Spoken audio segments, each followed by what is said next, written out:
The topic for tonight's documentary was chosen thanks to the participation of over 1,000 users in the poll back in January. If you wish to participate in the poll for the next documentary, then be sure to stick around until the end of the video. Now, back to our scheduled feature presentation.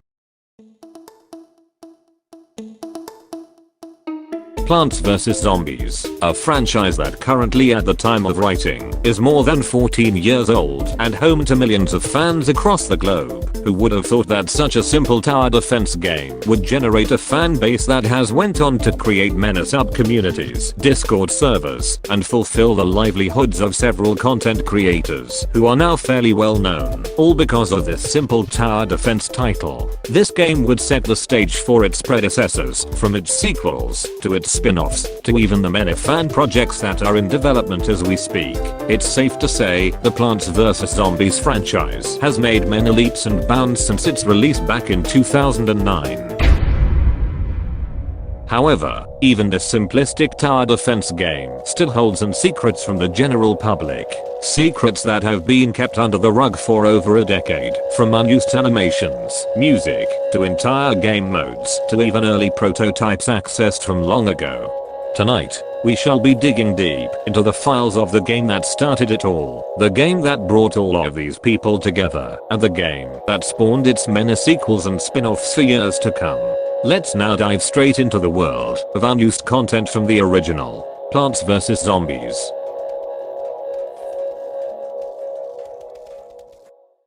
For tonight, we shall be going completely into the files of the first game, not only on the initial platform that it released on, being PC, but also on every port that the game ever came to. So we shall also be searching through the files of the mobile ports, the DS ports, and the console ports. We shall not be covering the Flash version since at the time of writing, it does not have any unused content of interest. So, with this clarification out of the way, let us begin our journey.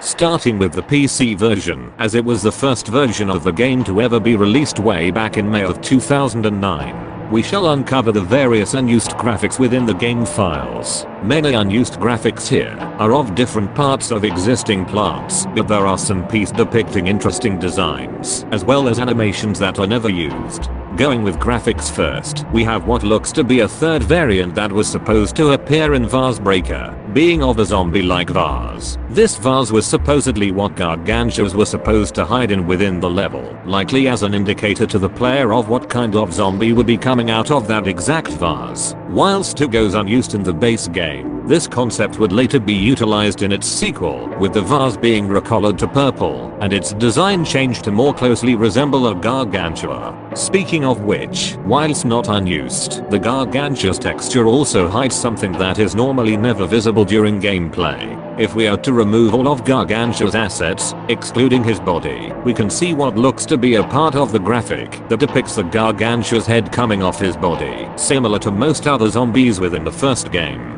Once again, whilst this never happens in the original game, the concept was brought over and executed within the game's sequel, where upon death, the Gargantua's head would fall off its body. Interestingly, we also have what looks to be a degradation stage of the normal spikeweed, which as we know in the final game, does not degrade at all, though its upgraded counterpart, the spike rock, does degrade over time, likely hinting the spikeweed was supposed to do the same before the idea was scrapped. A zombie whose right eye is missing can also be found, with associated graphics of a separate eyeball and cord that suggest the eye was supposed to dangle from the zombie's eye socket, though was scrapped for potentially being too graphic. We also have graphics of the target zombie from the console ports in here as well, though since no versus mode exists on the PC version, these go unused entirely. There are also a handful of animations that go either unused or have parts that are never seen.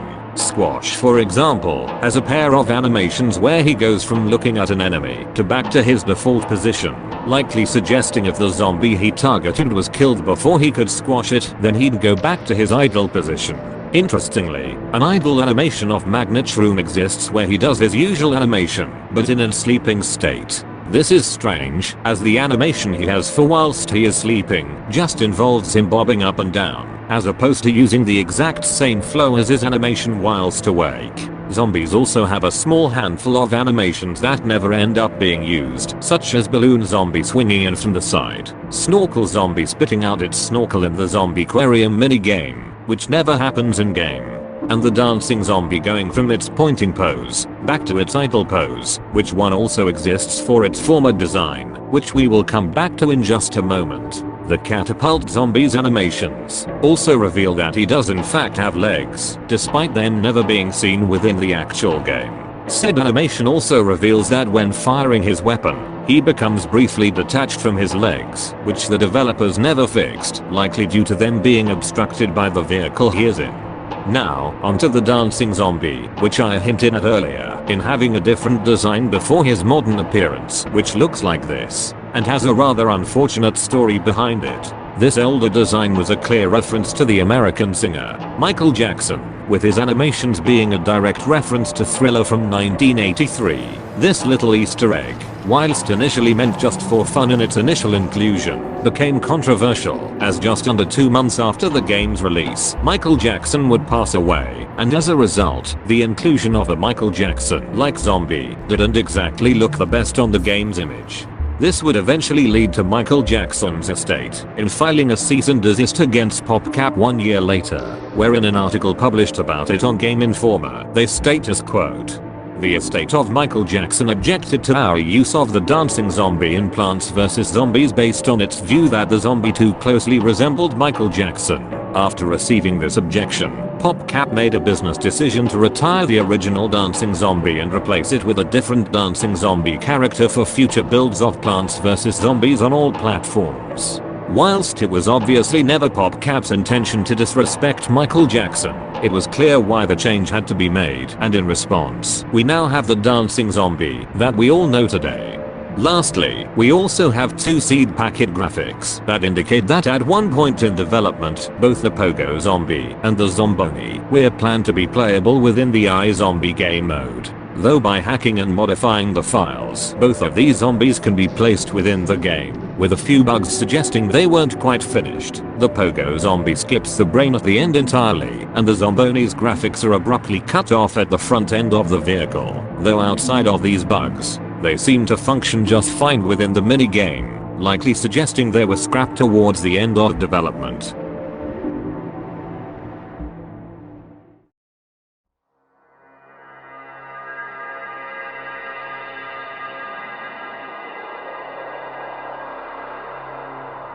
This next section is dedicated entirely to a hidden menu that grants access to various unused mini-games and hidden features. Because of its nature, one has to install a PVZ toolkit and check the box that unlocks the Limbo page for the user. Then, when the mini-game section is next accessed, we will be taken to the Limbo page, which allows us to access mini-games never before seen to us. A total of 18 unique mini-games can be found here, minus the Tree of Wisdom and Zen Garden mini-games, which do exactly as one expects, though interestingly, the intro mini-game, despite it being the intro sequence that the game uses when loading adventure for the first time, does apparently have level data, being referred to as 1-0, and would function like a normal level right until the very end, where it crashes due to attempting to load a zombie that no longer exists in the game files. So now, with our list of mini games in hand, let's go through them one by one.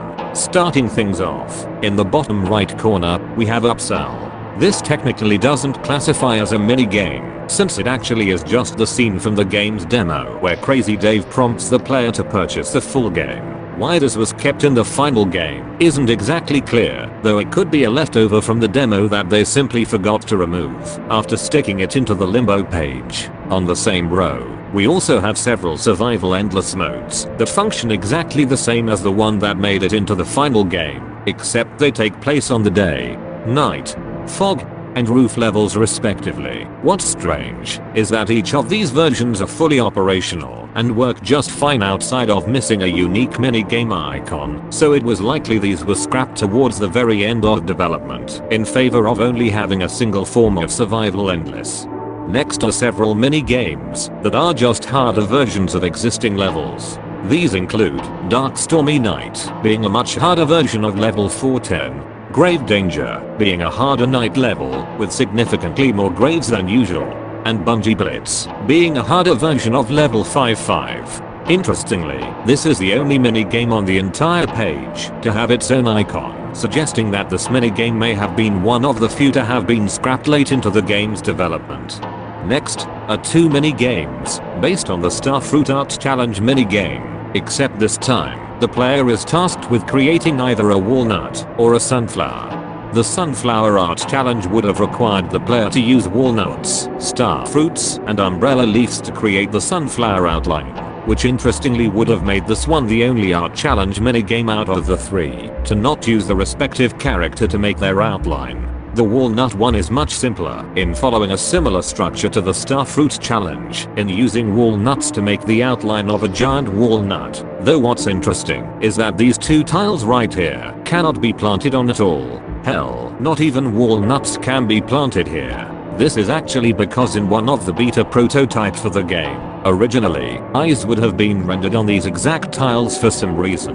We now move on to the more interesting and rather intriguing mini-games within the Limbo page that bend the rules of traditional play. High Gravity is one of these interesting game modes. Taking place on the roof section, the player will be forced to change their strategy, as most projectiles fired by plants will just simply plummet to the ground within mere moments. Catapult-based plants barely have any range, and balloon zombies automatically lose their balloon after only a few tiles into the level. The only plants that are unaffected by the intense gravity of this level are the likes of Fume and Gloom shrooms, so players will have to adapt their strategy accordingly if they wish to beat this level.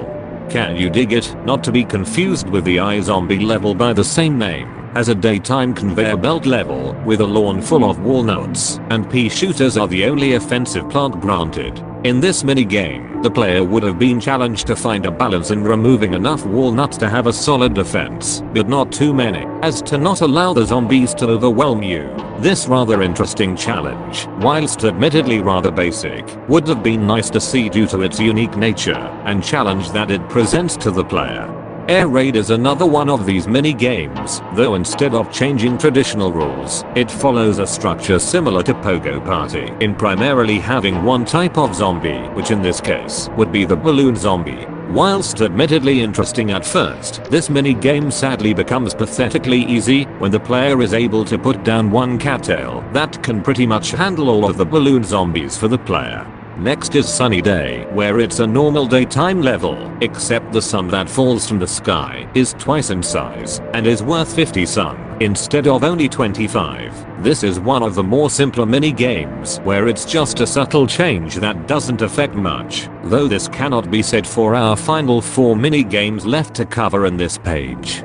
Big Time is similar to Sunny Day in taking place during a normal daytime level. However, the sunflower, walnut, and strangely the marigold are much larger in size and as a result have enhanced versions of their normal functions, yet their price remains unaffected. This is likely the remnant of a concept of enhancing certain plants, making them massive in size and enhancing their abilities. Whilst interesting in how this concept would have been had it managed to become a full minigame, in its current state, it doesn't really change much outside of a few interactions. The same, however, cannot be said for Unsodded, the most unique game mode on the entire Limbo page.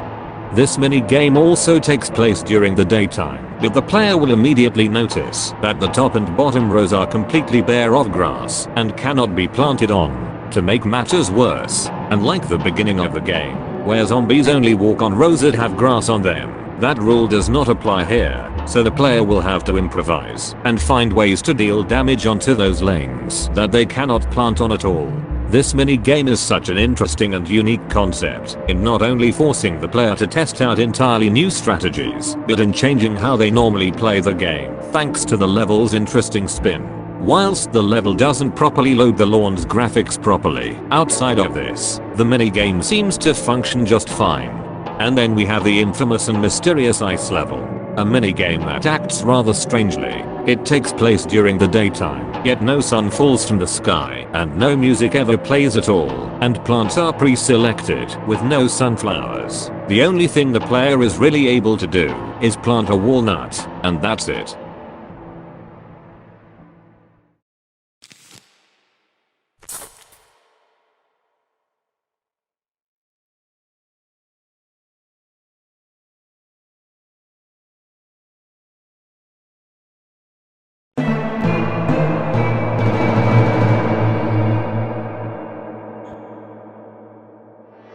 No zombies spawn at all, and after a few moments, the game over sound will play, but the level won't end, leaving the player stuck on here until they exit the level.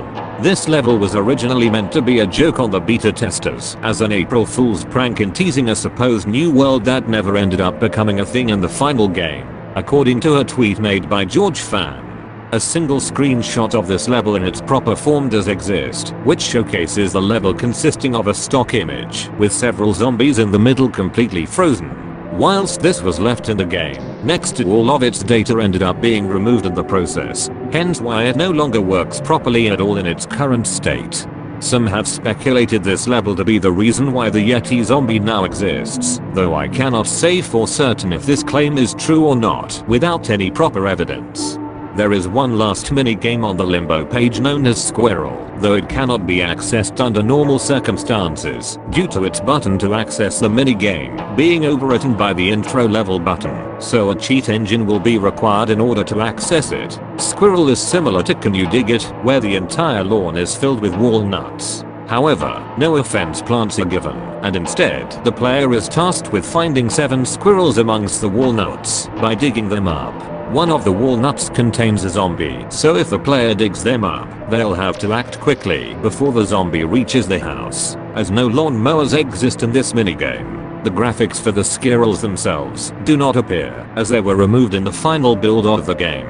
But in a beta build, they can be found, and actually have their graphics, which look like this. These game modes were most likely concepts that were considered at one point in time, though were either scrapped due to either not being interesting enough, or simply because there wasn't enough time to properly work on them. So as a result, they were all allocated to this page on the game's release instead, where data miners would eventually find them, and show them off to the world.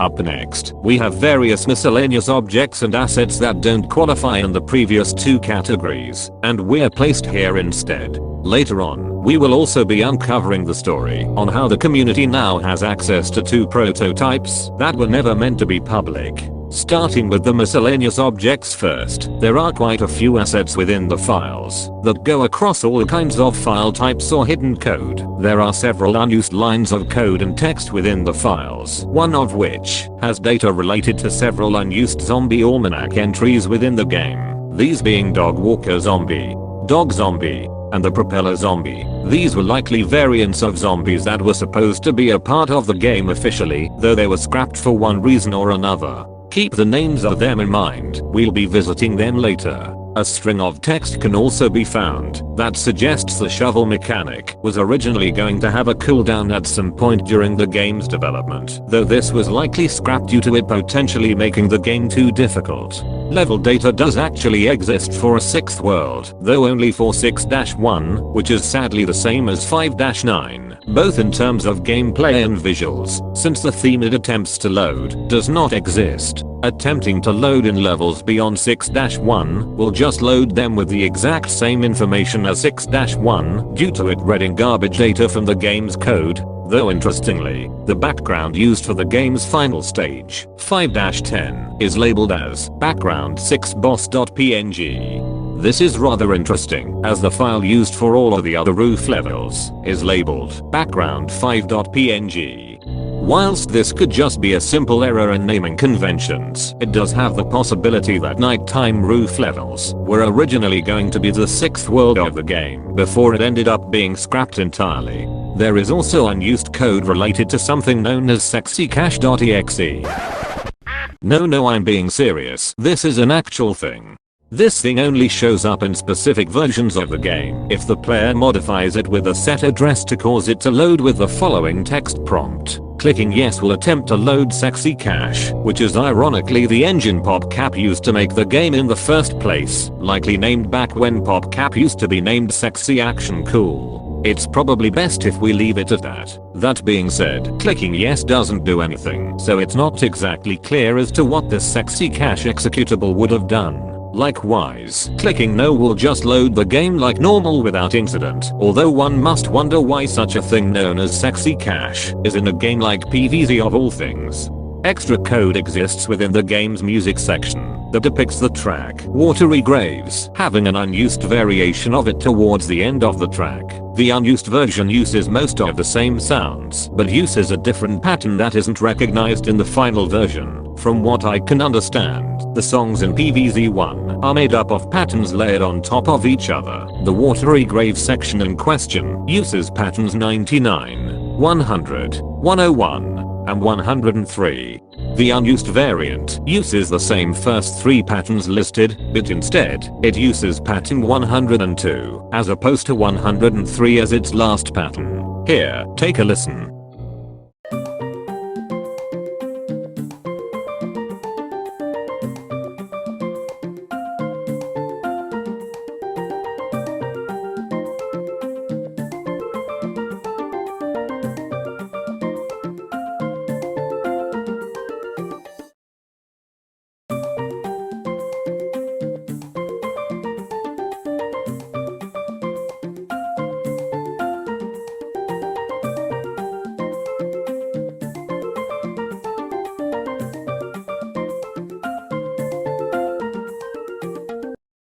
A horde mode version also exists of this exact tune, though it plays exactly as one would expect. It's not exactly clear why this unused variant of Watery Graves exists, though it could be a potential leftover from an existing variant when the game's music composer, Laura Shigihara, was tinkering with the music's patterns as to try and make the music sound appropriate for each of the game's respective levels. Now, onto the main story on how both of these prototypes were acquired, as neither of them were ever revealed to the public beforehand, so let us go off on a brief tangent and tell the tale of how they came to be. These prototypes would prove to be not only an absolute goldmine in terms of unused content, but it would also allow us a proper insight into the game's development before release. So, let us tell the tale. Just under 2 years ago, on the 7th of October 2021, a Discord user by the name of Chemist with Two Shoes was browsing through the files of the base game when they happened to stumble across a list of names within the game's readme file, presumably credits for all of the employees who had beta tested the game. After reading all of the names within the file, out of curiosity, the user began to search around the web with each of the names within the list on Reddit to see if any of the beta testers were still active within the community. This ended up becoming a long and tedious task, with many days and nights spent on attempting contact, though eventually, after a month's worth of searching, the user was able to get into contact with 2 of them. Whilst the former beta testers were initially busy and hard to reach at first, contact was eventually established, and after a while, the former beta testers got into contact with someone who had access to the betas in question, which happened to be 2 early prototypes of the game. Whilst I'm not sure of how the exact conversation went, what I do know is that because of this, the community now has access to 2 prototype builds that are essentially early versions of the game, back when it was still in development. Prototypes that the public technically weren't supposed to have, but now do, thanks to the Chemist with Two Shoes contributions. The 2 prototypes date back to the 17th of February 2009 and the 2nd of December 2008. Because both of these prototype builds are of betas that were never supposed to be public at all, they must be externally patched in order to be accessed, since when launching either prototype, the game will attempt to connect to a beta testing server, which has likely long since been taken down. Both of these prototypes can be downloaded from the cutting room floor through the provided link in the description. So now, with both prototypes in hand, let us explore them in the next section.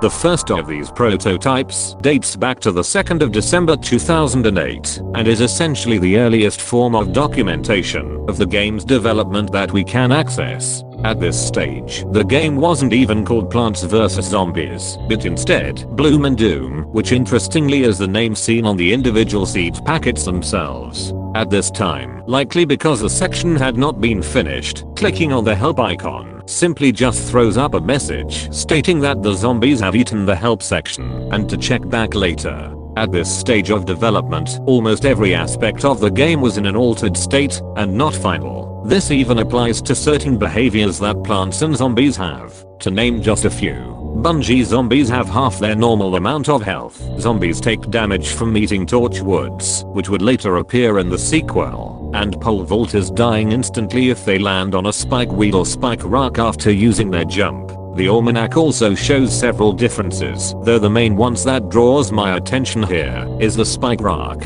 As shown in this screenshot, the spike rock does not have any of its large spikes present on its character sprite, making its appearance significantly different compared to the one we have today. Whether this is an early design of the spike rock or that they weren't finished adding in all of his assets is not exactly clear. A lot of sounds also don't exist in the version of the game yet, including music tracks for the pool, fog, and roof stages, which just reuse music from the day and night time levels. Speaking of those levels, a lot of the music that is used at this time is actually the original soundtrack version, which is different from the in-game version. Interestingly, amongst all of the music tracks, there is one in here that suggests it was used back when the game was in a much more primitive state. Here, take a listen.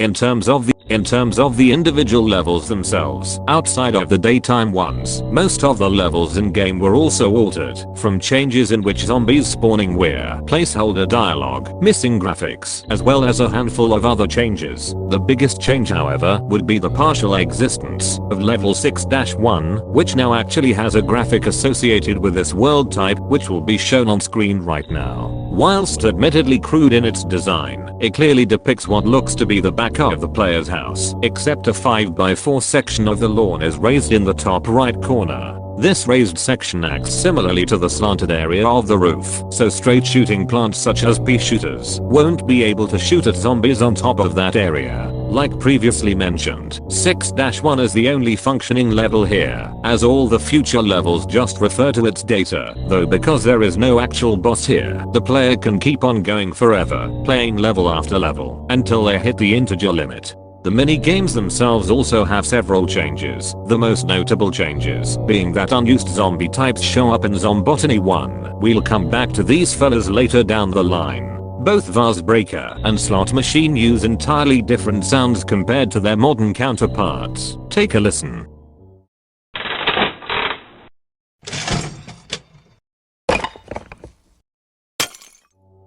Now, onto the various unused plants, each of which were made in a more crude and primitive art style, likely back from when the game was first in development. The first of these unused plants would be of the iceberg lettuce, not to be confused with the plant of the same name in the game's sequel. This plant from first glance likely seems to be an evolution of the cabbage pult, similar to how the ice pea is to the pea shooter, in it being a more expensive version of the base variant, but in exchange for the chilling effect. It could also potentially have been an upgrade plant for cabbage pult that was eventually scrapped in favor of the winter melon pult. Interestingly, this animation can be found alongside the iceberg lettuce's files, showing of a plant similar to it but has no distinctive head. Whether this could be an even earlier version of iceberg lettuce is uncertain, though given that it was placed alongside it, it could potentially have been exactly that. The next of these unused plants is of a stinger plant. According to one of the developers, this plant was an early version of the cactus, where it would fire spikes towards flying zombies. It also has two unique attributes, being that like pumpkins, it can be planted on top of other plants, and if targeted by Bungie zombies, it will look straight up and shoot at them. Whilst an interesting concept, this was scrapped due to the devs' comments earlier in favor of the cactus plant that we have today. The third is actually one of the most unique concepts so far, being the time stopper. As the name implies, shortly after planting it, the time stopper will pause all activity for a few moments. However, during the time that the game is frozen, All seed packets will recharge at an accelerated rate, which allows you to get out plants with slower recharge speeds on the field much quicker. Despite this incredible concept, this plant was sadly scrapped, likely due to it making the game far too easy, since players can just use it to easily recharge instants or critical plants needed whenever they like. Next is a duplicator cycler, another plant with a unique concept. When planted, it would cycle through various different seed packets at random from whatever the player has selected as their seeds, excluding itself. This essentially acts as an off-brand imitator but on a much wider scale, since you can have multiple of these plants on the field at a time. This was likely scrapped for the same reason as the previous plant, in making it far too easy to establish a powerful defense, especially since the two can be used together to essentially have next to no cooldowns. The last unused plant is a variant of the cherry bomb that is slightly more expensive, but you can plant it on top of other plants. There's nothing much else to say other than that it does kinda make it slightly more flexible to use, I suppose. Now moving on to the unused zombies, we have 3 unique variants that were hinted at earlier and an early version of an existing one. The first 2 come in a pair, being the dog walker zombie and the dog zombie. The duo would both move at normal speed. However, the moment the dog walker zombie dies, the dog zombie will charge forward at a much faster speed. Because of the dog's small size, most plants cannot hit it, and strangely, spike rock and spikeweed cannot seem to harm it. As for why these 2 were scrapped, it's not exactly clear at all, though it could potentially be because a similar mechanic with the newspaper zombie already exists, so having another one that does the exact same thing doesn't make sense. We also have a propeller zombie, which functions similarly to the balloon zombie in the final game. What's interesting is that the propeller can be taken away by the magnet shroom, which is something not associated with the balloon zombie in the final game. Again, this one was likely scrapped for the same reason, being too similar to an already existing zombie.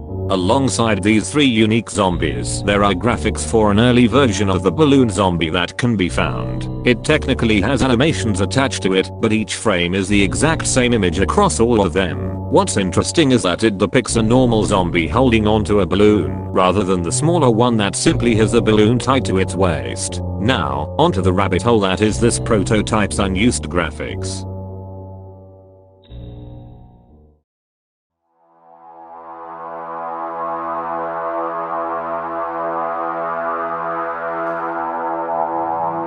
This prototype has the most unused graphics found within it, not only from the prototype itself, but from many older builds worth of graphics contained inside of it. Because it has such a large amount of graphics, it shall have its own dedicated section and going through and showcasing all of the noteworthy finds within. And we have a lot to go through, and a lot to speculate about, so let us begin. Starting things off, we have what looks to be a gray-scaled spikeweed with 2 degraded stages. If I had to take a guess, this is most likely an early version of the spike rock that was used as a placeholder. We have several graphics associated with upgraded tools throughout the game. These include a golden phonograph, golden fertilizer, and a crudely golden shovel. If we are to assume that these would have functioned similar to the likes of the golden watering can in-game, then it could be possible that these would have been upgrades the player potentially could have purchased throughout the game, in affecting multiple plants at once. These potentially could have been scrapped due to either making the game a bit too easy, or they were just deemed unnecessary and the golden water can was more than enough.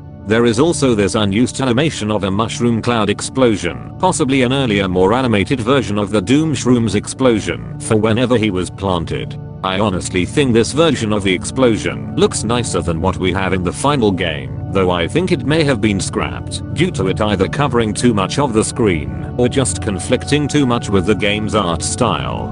One of the more interesting graphics that can be found within here is this pile of rocks. Whilst admittedly looking rather boring at first, it can be noted that these rocks end up actually covering an entire lane. This could hint at a potential early variant of the Zomboni, or a separate level gimmick that was meant to be a part of the theme of one of the worlds within the game. Strangely, hands exist for an earlier version of the Zombot in the final level, which depicted having a more natural and less robotic-like appearance, which is rather interesting, since it could possibly mean the boss was potentially meant to be a zombie even larger than the Gargantua, rather than a giant Zombot. The trophies you unlock by completing the adventure mode also have a slightly different appearance, being slightly larger, a slightly altered color palette, and having more realistic shading. There are also various screenshots that depict the game in an even earlier state. The first of these shows what looks to be an early version of the slot machine minigame, which shows it still using the standard UI, but with a crudely drawn lever attached to the side of it. What's interesting is that the game at this time goes under the name Dawn of the Dead, a reference to the Dawn of the Dead films.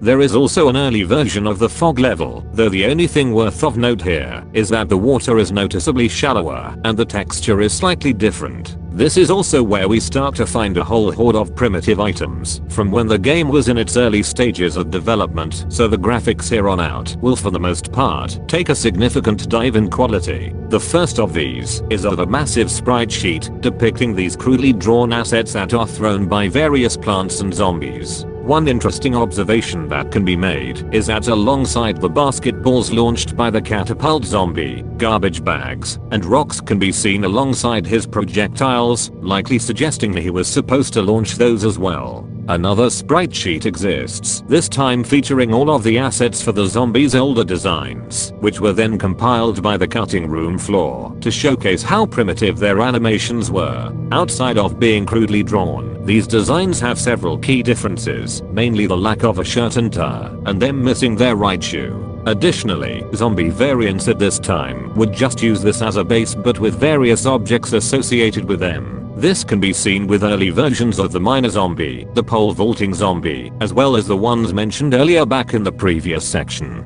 Animations exist of an early version of Coffee Bean, which is strangely depicted with wings, similar to how some official renders of the modern Coffee Bean show it have wings today. This potentially could have been a design conflict the team was having throughout the game's development, and was unsure as to which design they should do for the plant. Blover also has some early animations in this style, showing them doing a spinning animation and then acting dazed afterwards, suggesting this animation is meant to play after Beloved performed their ability. Frames of animation also exist for the Cob cannon, specifically for the Cob it launches, in that it would apparently turn whilst airborne, before coming down to the ground. Whilst this would have been cool to see, because of the way the game is played, the player would have never been able to see this in action at all, so it was deemed unnecessary. Various cursor graphics can also be found, depicting an early version of both the standard and golden water cans, along with two unused upgrade variations. There is also what looks to be a reticle, likely an early version of the reticle that the Cob cannon plant would use. The next two graphics are apparently from one of the first ever prototypes made of the game. One is labeled as Danger Zone and seems to be an early version of what we now know to be the lawnmower. This is because when the Danger Zone is touched by a zombie, another unused graphic will appear, displaying blammo along with a bright beam across the whole line.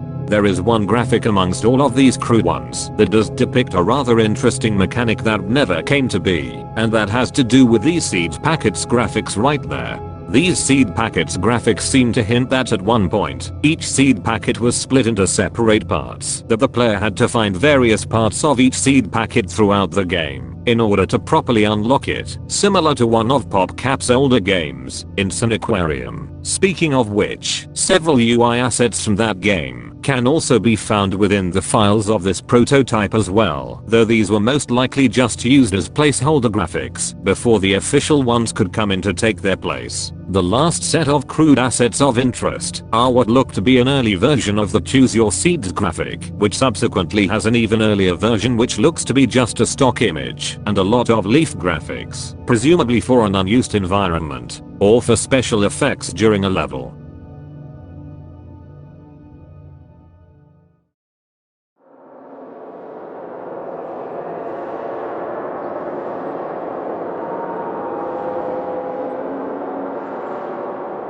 The other prototype dates back to the 17th of February 2009, just under 3 months before the game's official release. Unlike the other prototype, there is not much for us to look for in here, so it will take up a small portion of this final section. The game at this stage is mostly finalized, to the point where one can treat it exactly the same as the current release, though there are still a handful of subtle changes. When booting up the game, whilst it now has the finalized name of Plants vs Zombies, it still uses a different design for the logo, as well as sitting on a patch of grass and dirt. The music in this prototype, whilst finalized for the most part, still has a handful of subtle changes throughout the tracks whilst they are playing. Some of the more noticeable changes include the main menu theme,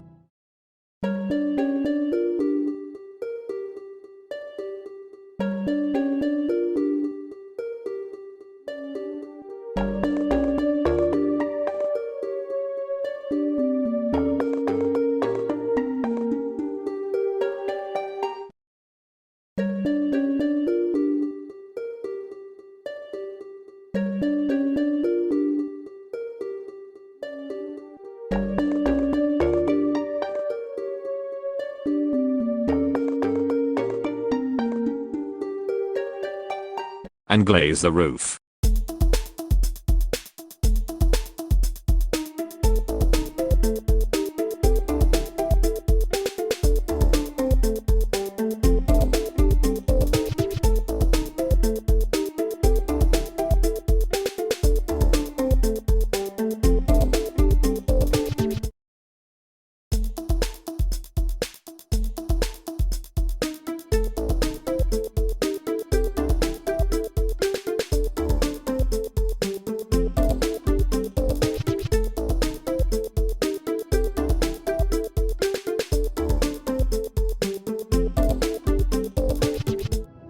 The only other thing worthy of being mentioned here is that the credits sequence was added in an early form. The credits in this version of the game are noticeably shorter, and that some entries have been filled with several question marks, likely either because not all the names have been added yet, or because they were still figuring out who was being credited for the game's development.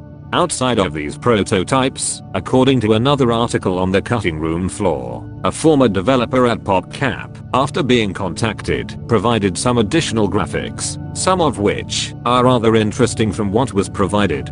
We have an early design of the Gatling P, which features a more basic looking helmet, as well as the barrels being smaller and green as opposed to white. Helmets are also seen that were meant for the bobsled team at one point during the game's development, but were scrapped for an unknown reason. There are also helmets that look to have been designed for the Gargantuas. Possibly, it would have been used as a way to give the Giga Gargantua a more distinctive appearance from the standard Gargantua, though it was likely deemed unnecessary, and hence it was scrapped. The more organic looking Zombot makes another appearance here, this time being one of its legs. It's still interesting to find out what this more natural looking Zombot would have looked like, as opposed to the fully metallic one that we have today. There are also several crudely drawn assets in here as well, mainly early versions of existing plants, most of which will be placed on screen right now, depicting how their design started before evolving into the characters that we know and love today. And now, to finish off tonight's documentary, let us examine the other platforms to see if any of them have unused content of desire. Starting off with the DS, whilst not much can exactly be found within its port that is of interest, mainly just string dumps and leftovers, it does contain leftover information regarding the Xbox port, developer cheats, as well as an instance of duplicated music, though outside of this, the DS has little to offer for us. We then have the mobile ports, which contain most of the same content we've already seen on the PC version, outside of a single instance, which are of normal zombies and gargantuas having green and red eyes. What's interesting is that at some point when the paid version of the mobile port was updated, the basic zombie heads were removed, yet the gargantua with green eyes was left behind for an unknown reason. What these heads would have been used for, or what their purpose even was, is not clear at all, and is entirely up to speculation. Lastly, we have the console ports of the game, which have a bit more for us to look at. As is expected, a lot of the unused assets from the PC port can be found within the files here, but additionally, there is a sketch of concept art for the rightmost screen of the main menu. One thing that can be found specifically within the PlayStation 3 version of the game is a file that was actually left in by mistake on the developer's half, being a file dedicated to particle animation scripts, that if the user is tech savvy enough, they can access it for their own personal use. And so, with the last platform checked, and most to all stones unturned, our journey has hit its end, as we close the book on our last chapter for tonight.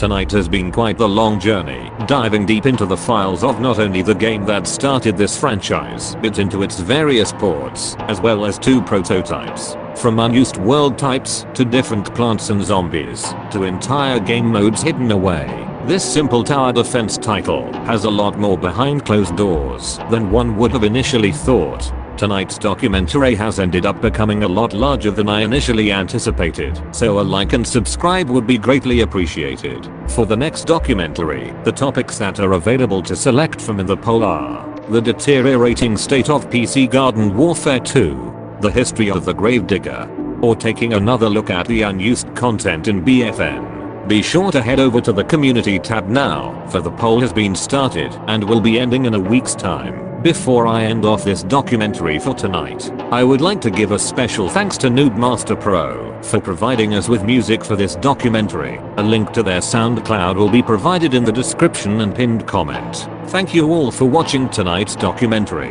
and apologies that it's been such a long time since the last one. I bid you all farewell, and good night.